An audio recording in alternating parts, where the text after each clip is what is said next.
Un tuto très rapide pour vous expliquer comment fabriquer ces deux lampes. Donc c'est exactement la même base, la même construction. Ce qui va les différencier, c'est juste la plaque qu'on va mettre devant, la plaque qui diffuse la lumière ici. Alors pour ce tuto, vous allez voir qu'il n'y a pas de défi particulier parce que pour une fois, il n'y a pas de soudure. Mais comme j'aimais quand même beaucoup le rendu de ces deux lampes, je me suis dit, même s'il n'y a pas de défi, c'est pas grave, je vais vous expliquer comment on fait. Dans ce tuto, je vais vous expliquer comment fabriquer cette version-là, mais évidemment, si vous voulez fabriquer celle-ci, la seule différence, comme vous l'avez compris, c'est de mettre cette plaque-là à la place de celle-ci. Voilà les éléments que normalement vous avez imprimés. Donc on va avoir la plaque ici qui va diffuser la lumière, des caches qui vont aller dans les lettres A et R.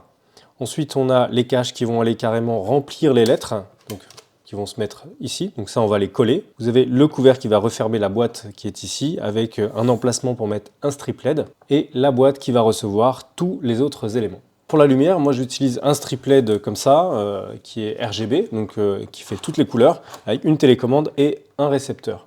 Ce qui va être important à noter ici, c'est d'avoir une bonne densité de LED par mètre linéaire. Il y a plein de strip LED différents sur le marché. Si la densité n'est pas suffisante, quand il y aura un peu de lumière extérieure, en fait, la lampe ne brillera pas, on verra quasiment rien. Donc ce kit-là, je le propose sur mon site. Donc ça, je vais vous mettre un lien dans la description, plus un lien qui est cliquable qui va apparaître ici. On va commencer par mettre les caches dans les lettres. Pour ça, moi, j'utilise de la glu. Je vais mettre une pointe de glu partout où c'est nécessaire.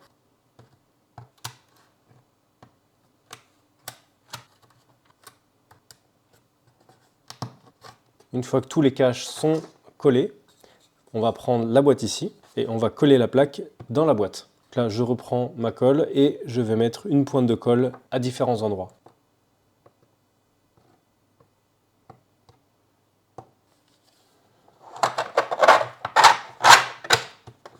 On maintient quelques secondes pour que la colle fasse effet. On la met de côté pour l'instant. Maintenant, on prend le couvercle et le strip LED et on va couper un morceau de strip LED qui fait la largeur de la plaque. Ensuite, on passe le strip LED par le trou de la plaque ici. Alors moi, j'utilise du strip LED autocollant parce que je trouve ça plus simple, mais s'il n'est pas autocollant, vous pouvez très bien mettre de la glu pour le coller, ça fonctionne aussi.